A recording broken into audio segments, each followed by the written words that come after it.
Hello everyone, my name is Maria Boza and I'm a student in Dr. Torres' lab.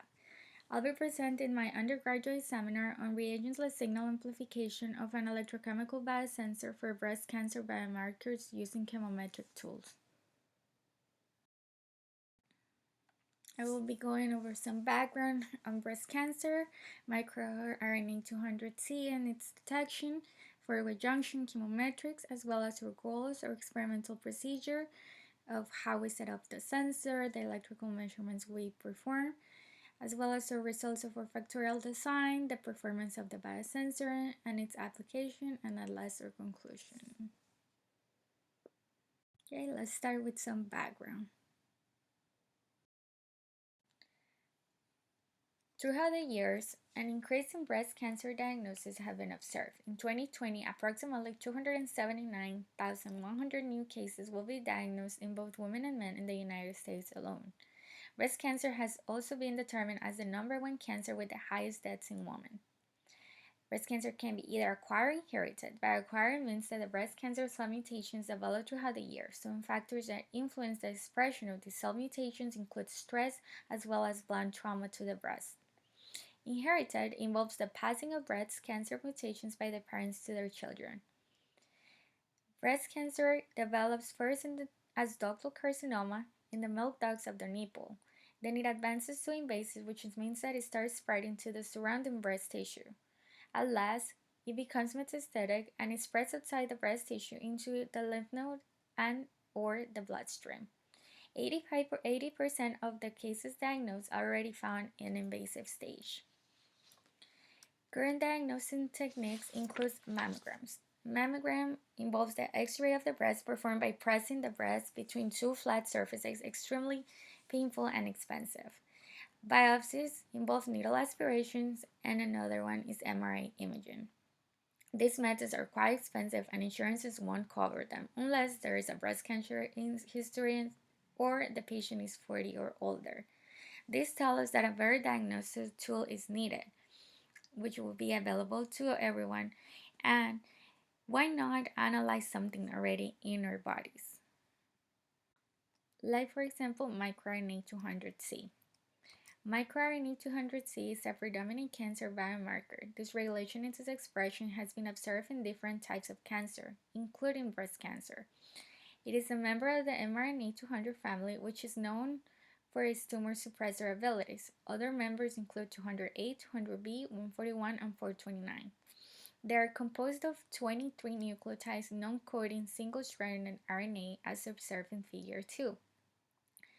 MicroRNA is involved in the post-transcriptional regulation of gene expression by interacting with the complementary messenger RNA, inhibiting the messenger RNA translation into proteins. They are also a deteriorating agent of the epithelium-mesenchymal transition, which is the adaptation process in which cells lose their epithelial characteristics and obtain mesenchymal phenotype properties associated with tumor suppression, metastasis development, and resistance.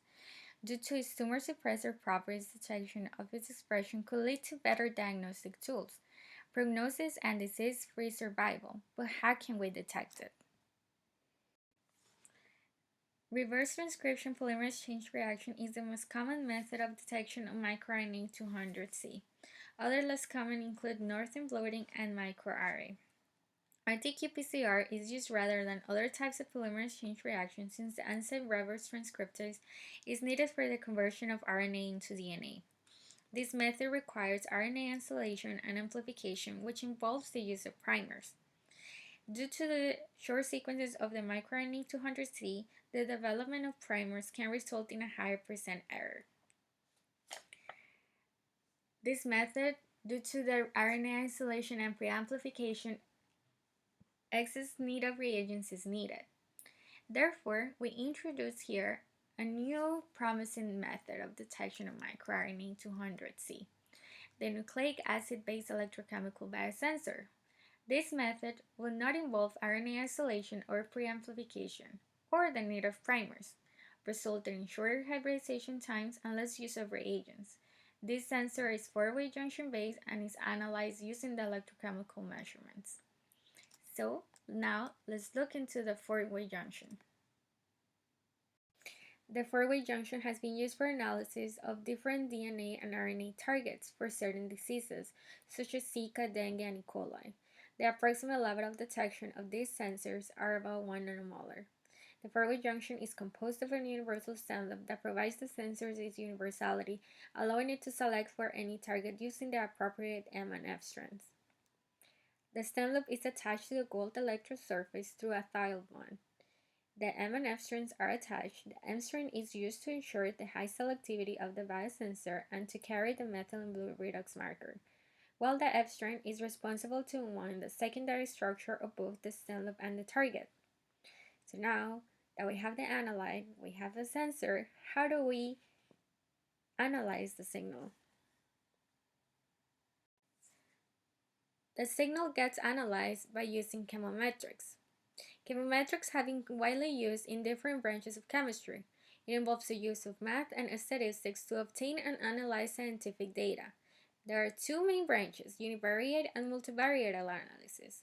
Univariate involves just one variable, while multivariate involves multiple variables. These are used for the optimization of different factors that might have an impact in the results. Advantages of these tools include identification of influential factors, less number of experiments, less use of reagents, less experimental time, and an increase in affordability. So now that we have the analyte, the sensor, a way of analyze it, now let's go on to our goal. The goal is to amplify the electrochemical signal of a biosensor for an mRNA 200C breast cancer biomarker to acquire a low limit of detection using the chemometric analysis techniques.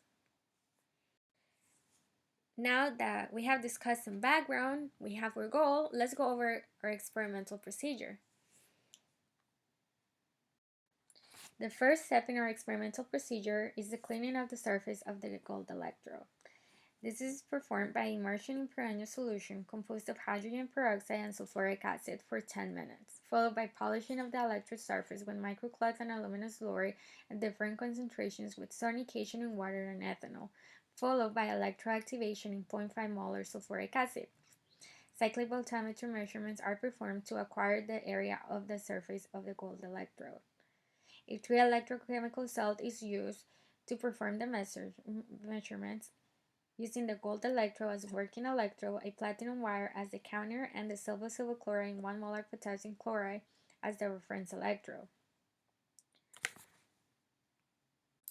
After the electrodes are cleaned, the four-way junction is assembled by first immobilizing the universal stem loop in the surface of the gold electrode by reducing the thiol bond of the stem loop with the 1 millimolar tris-2-carboxyethyl phosphine hydrochloride and shaking for an hour. This gets further diluted to 0.1 micromolar in immobilization buffer. 15 microliters of the solution gets drop casted in the gold electrode surface for 15 minutes. Due to the universality of the stem loop, we want nothing else to attach to the surface. To prevent this from happening, 15 microliters of 6-mercaptohexanol is drop casted and immobilized for 30 minutes. At last, the hybridization solution is prepared with 0.5 micromolar of the S strand, 0.25 micromolar M strand, and varying concentrations of target, along with aliquots of the hybridization buffer. 15 microliters of the solution gets drop cast in each electrode for a hybridization time of 90 minutes. Square wave measurements are performed, and the biosensor response is measured by the current density of the peaks. So we have our four-way junction assembled, and we did some measurements, but how are we getting the signal? The signal is due to the methylene blue redox marker attached to the M strand of the four-way junction, as seen in Part A.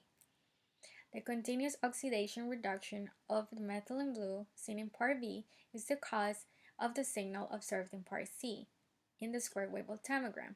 The approachness of the methylene blue redox marker to the gold surface electrode is important.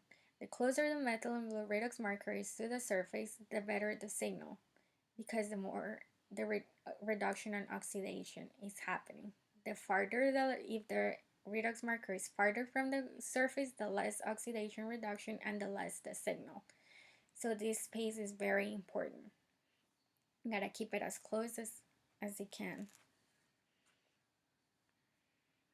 Now we have a signal, we know how it works, but how do we amplify it? To amplify, we use a two-level, three-factor, full factorial design to optimize the square wave parameters. Frequency is defined as 1 over the period of each square wave, amplitude as the half of one peak to the next peak, and the increment potential is the potential needed to go from one wave to the next wave. Table 2 shows the design of the full factorial with the center point. To arrange these levels, we use the conventional parameters: 100 Hz for the frequency, 3 millivolts for the increment potential, and 70 millivolts for the amplitude. The frequency range for the factorial design, which shows from 100 to 400, the conventional parameter being the lower level due to previous successful results. And for the amplitude and the increment potential, the conventional parameters were chosen as center points. High and level were chosen proportionally to the center point.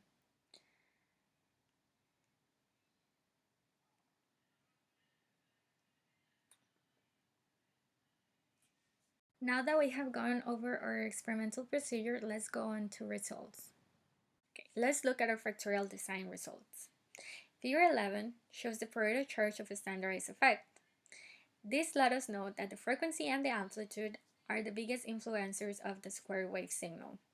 This is because the response was higher than 2.160, which is the line of a standardized effect. This line represents the minimal effect for 95% confidential level. The main effect plots for response on figure 12 show us a positive effect of the biosensor response by showing an increase in the current density from low to high levels for the frequency and the amplitude parameters. This was observed also for the increment potential, but as mentioned before in the Pareto chart, the influence from the increment potential is less. Therefore, the optimized parameters chosen were 400 Hz for the frequency, 5 millivolts for the increment potential, and 105 millivolts for the amplitude. Now we have our optimized parameters. It was time to test the biosensor response. This was done by using a set concentration of 5 nanomolar of microRNA 200C and using conventional and optimized parameters. Conventional shown by line A, optimized shown by line B. As seen in the voltammogram, the optimized parameters presented a 10 times improve in the signal, therefore verifying the signal amplification. After verifying the signal, calibration curves were built using both sets of parameters as seen on figure 14. The optimized parameters, represented by the red line, show a significant increase in sensitivity, a lower limit of detection, and a narrower linear range. The limit of detection was decreased by 2 magnitudes from 1.67 nanomolar to 0.012 nanomolar, and the sensitivity increased from 0.34835 to 1.306, as well as the linear range became narrow from 5 to 75 nanomolar to 1 to 10 nanomolar. Concentrations above 10 nanomolar were left out due to high signals of saturation. Due to the good outcome of the optimized parameter calibration curve, further experiments were performed using only optimized parameters. Now we have a successful calibration curve and signal amplification. It is important to test the selectivity of the biosensor due to the similarities between microRNA 200C, 200B, and 141 as seen on table 4. We performed 2 experiments by testing individual targets and testing mixture. Figure 15 shows the experiment of the individual targets. The current density of microRNA 200C was 4 times higher than 200B and 3.5 times higher than 141. The blank 141 and 200B all presented similar current densities. Figure 16 shows the experiment with the mixtures. And as you can see, the current density for 200C, then the mixtures of 141 and 200C and 200B and 200C presented almost identical current density. Therefore, successfully proving the sensor to be selective just for microRNA 200C. Also, it can be observed that the ratio from the signal of the microRNA 200C to the blank is about 4 times higher. The last step in our biosensor analysis was its application in serum. We chose serum over plasma due to the lack of clotting factors, therefore making it easier to work with and easier to analyze. We did a series of dilutions of serum to hybridization buffer, and then we prepared 5 nanomolar samples to run our experiments with. We found that the most diluted sample, which was the 1 to 20, presented a 103% recovery, proving the application of the serum successful. Reagentless signal amplification of the 4-way junction biosensor was successful using the full factorial design. Level of detection was decreased by 2 magnitudes, the sensitivity was increased, and it demonstrated successful selectivity for microRNA 200C when it's alone or in a mixture. The serum application was also successful, showing a 103% recovery for the most diluted sample. Now, I would like to thank Dr. Torres and Dr. Percy for giving me the opportunity of working in the lab and allowing me to work in this project. Thank you, Dr. Fogel, for all the knowledge and for all of your help, and thank you, Samuel Turner and Omar El Marhevi, for all the help. And at last, the Bioelectrochemistry group for allowing me to be part of the group and for all your help as well.